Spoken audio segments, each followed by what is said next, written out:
दारू के विरह में जो तकलीफ होती है उसका क्या करें। तो कैटेगरी 1, अगर आपको आदत नहीं लगी है और सिर्फ इच्छा होती है तो बहुत आसान है। आपको सिर्फ एक निर्धार करना है कि अभी अपने जीवन शैली का दर्जा बढ़ाना है, टुन्न होकर नहीं। जीवन को पूरी तरह जीकर आनंद उठाना है। खेल, संगीत, ध्यान करना, किताबें पढ़ना, घर वालों से, दोस्तों से दिल खोलकर बातें करना, गहरे रिश्ते बनाना, किसी जरूरतमंद को मदद करना, कोई सुंदर सा सपना देखना, एक अनोखे ध्येय को अपने जीवन का लक्ष्य बनाना और उसके लिए तन मन से कार्यरत हो जाना इत्यादि। अगर इस लॉकडाउन के पीरियड में आप ज्यादा अर्थपूर्ण चीजें करके आनंद लुटाना सीख जाते हो तो फिर नशीले पदार्थों के तुच्छ आनंद की आपके मन से शायद लालसा ही चली जाएगी और फिर आपके स्ट्रेस को हैंडल करने का सामर्थ्य आपका इतना बढ़ जाएगा कि दारू की बैसाखी की जरूरत ही नहीं पड़ेगी। दूसरी कैटेगरी, अगर आपको आदत लग चुकी है और दारू नहीं मिलने पे आपके हाथ थर थर करते हैं, नींद नहीं आती है, चिड़चिड़ हो जाती है, काम पे फोकस नहीं कर सकते हो, तो चिंता मत करो। ये सारी तकलीफें सिर्फ 2 से 5 दिन तक रहती है। आपको सिर्फ कुछ दिन तकलीफ सहन करनी है, बट फायदा जिंदगी भर होने वाला है। और कुछ दवाइयां भी है जिनसे ये तकलीफ कम हो सकती है। तो आप किसी साइकेट्रिस्ट के पास या कोई भी डॉक्टर जो दारू छोड़ने में लोगों की मदद करता हो उसके पास जा सकते हो। पर जो इच्छा होती रहती है वो कैसे कम करोगे? तो उसके लिए हम जनरली 5 टिप्स बोलते हैं। पहला, डिस्ट्रैक्ट। तो दोस्तों, दारू पीने की जो ये तीव्र लालसा हो जाती है तो ये स्थिति बहुत देर नहीं टिकती। एक समुंदर की लहर की तरह ये अचानक आती है बट 5-10 मिनट में चली भी जाती है। सिर्फ वो थोड़े समय तक आपको मन को डिस्ट्रैक्ट करना है। कोई भी और चीज जो करने से आपको मजा मिलता हो वो आप कर सकते हो। टीवी देख सकते हो, गाना सुन सकते हो, यूट्यूब देख सकते हो, कुछ दिनों के लिए दारू से नहीं आपकी बीवी से प्यार कर सकते हो, आपकी मनपसंद चीज खा सकते हो, कुछ भी। आपको किसी और चीज में आप कुछ देर तक आनंद लो और ये इच्छा मन से चली जाएगी। दूसरा, ड्रिंक वाटर। अनेक लोगों को 1-2 ग्लास पानी पीने से ये दारू की तृष्णा चली जाती है। तीसरा, डीप ब्रेथ्स। कुछ लोगों को गहरी लंबी सांसें लेने से फायदा होता है। उससे मन शांत हो जाता है और फिर स्पष्टता से दिखने लगता है कि दारू क्षणिक आनंद देती है बट लंबे समय तक रुलाती है, नहीं चाहिए। चौथा, डिस्कस।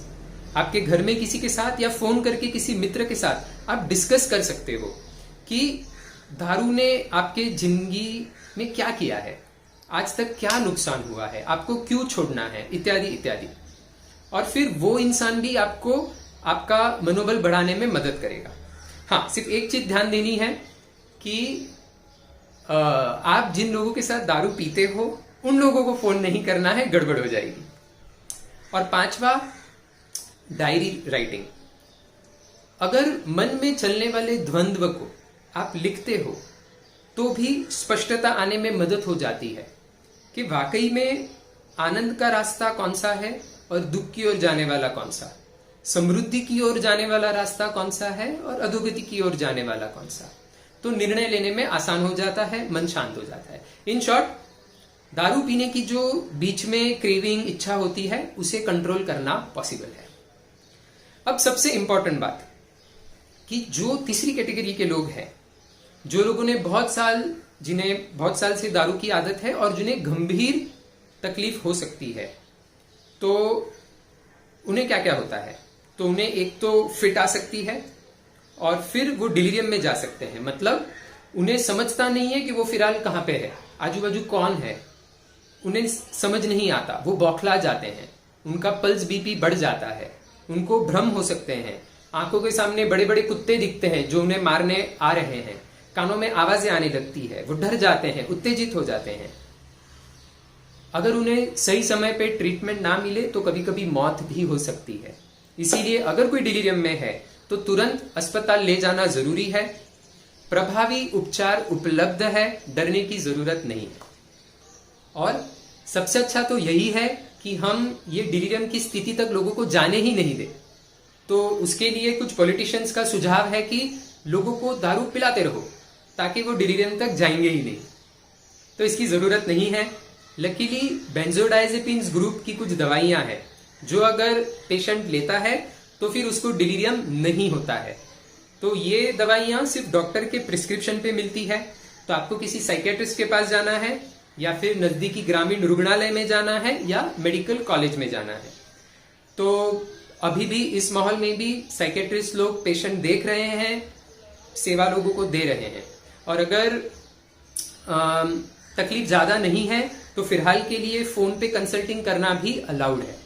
तो ऐसे कौन कौन से लोग हैं जिन्हें डिलीरियम होने की शक्यता ज्यादा है? पहले, जिनको दारू की आदत लगकर 5 साल से ज्यादा हो चुके हैं। दूसरा, जिनको पहले भी दारू नहीं मिलने पे फिट आई थी या गंभीर प्रकार की कोई तकलीफ हुई थी। तीसरा, जिन लोगों को दारू पी पी के लिवर बिगड़ चुका है, खून की उल्टी हो चुकी थी पहले या पेट में पानी हो चुका था वगैरह। चौथा, कोई भी प्रकार की अगर शारीरिक बीमारी हो, इन्फेक्शन हो या हाल ही में सर्जरी हुई हो। और पांचवा, जो लोग वृद्ध हो चुके हैं। तो इन 5 कैटेगरी के लोगों ने हो सके तो डॉक्टर की मदद लेकर ही दारू छोड़नी है। डॉक्टर सिर्फ 4-7 दिन की दवाई देगा और विटामिन B1 का इंजेक्शन या टेबलेट देगा। और ये सारी सावधानी सिर्फ शुरुआत के कुछ दिनों में बरतना जरूरी है। अगर आपको दारू छोड़कर 5 दिन से ज्यादा हो चुके हैं तो निश्चिंत रहिए, मजे कीजिए, आपको कोई खतरा नहीं। तो अंत में दोस्तों फिर से गुजारिश करना चाहूंगा कि लॉकडाउन के इस सुनहरे अवसर का फायदा उठाइए, दारू की गुलामगिरी से निकल जाइए और कोरोना से बचने के लिए खुद को फिट रखिए।